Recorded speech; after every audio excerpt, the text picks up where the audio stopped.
إلى أحمد التجاني وجمت رغبتي ومضى من أمري وما قل من صبري. Yang keempat, tidak ada agama samawi yang dinyatakan benar dan berlaku setelah adanya agama Islam. Ya, demikian juga Torekoh. Setelah Rasulullah memberikan Torekoh Al-Muhammadiyah kepada Syed Ahmad At-Tijani radhiyallahu an, Rasulullah tidak memberikan amalan Torekoh lagi kepada siapapun, dan tidak ada Torekoh baru. Yang ada hanyalah pengulangan-pengulangan dengan amalan Torekoh sebelumnya. Kemudian berikutnya, syariat Islam sangat cocok dengan kondisi akhir zaman, dengan Quran yang syarat dengan ilmu pengetahuan dan juga ilmu asrar dan lain sebagainya, sehingga ya ilmu-ilmu kimia, ilmu antariksa dan macam-macam ilmu yang saat ini digandrungi orang, termasuk ilmu kedokteran, yang mana mereka setelah mengadakan penelitian merasa mendapatkan kemajuan, ujung-ujungnya harus kecewa. Kenapa? Karena yang dibahas dan diteliti oleh para ahli tersebut ujung-ujungnya sudah dibahas 14 abad yang lalu oleh Quran, dan baru ketemu di akhir zaman di abad 20, abad 14, sekarang abad 15 sudah ya, abad 15 Hijriah. Mulai abad 12 ini sudah banyak terungkap. Jadi ini para pemirsa rahimakumullah, jadi kebesaran ya Pak, kedalaman Al-Quran dan mukjizat Quran diantaranya adalah cocok untuk akhir zaman yang bangga dengan high tech, ya ilmu pengetahuan dan teknologi tingkat tinggi, itu semua sudah ada dalam Al-Quran. Mau berbicara tentang antariksa sudah dibahas. Kalau antariksa itu di langit itu ada jalan-jalan, ada rel-rel di langit, di mana para planet-planet yang ada itu berjalan pada garis edarnya masing-masing. Kemudian ya di kitab-kitab itu ya dijelaskan oleh para ulama. Akan tetapi kitab-kitab yang begitu dicuri oleh Barat, sekarang seakan-akan mereka yang tahu, seakan-akan itu dari hasil penelitian mereka.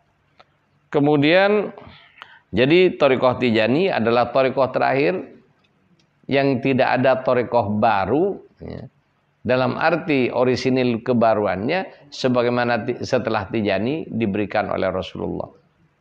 Ya. Sama dengan Islam, tidak ada agama setelah Islam.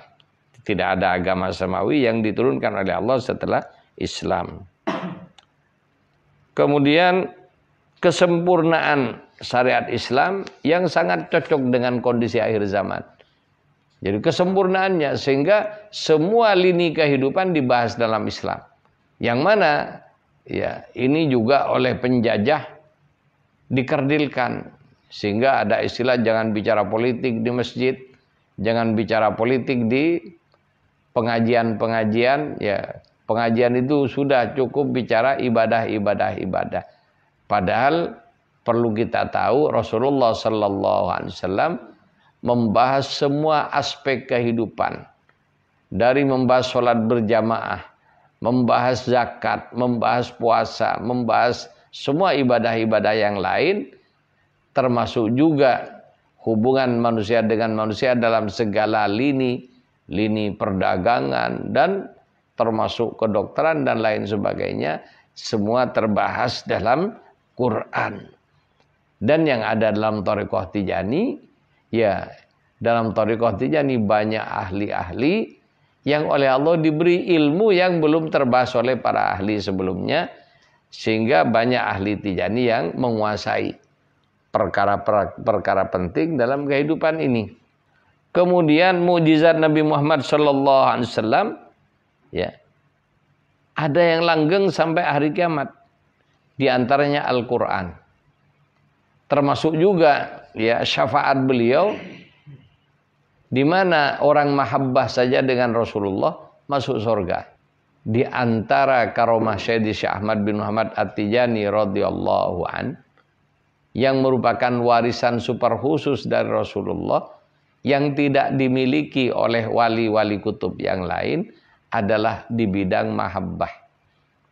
Ya, wali yang lain itu putus setelah beliau wafat. Ya mohon maaf, ini bukan mengecilkan, tapi ini bicara fakta. Contohnya, Syekh Abdul Qadir mengatakan, man sofahani dalal jannah, yang menjabat tanganku masuk surga. Ya.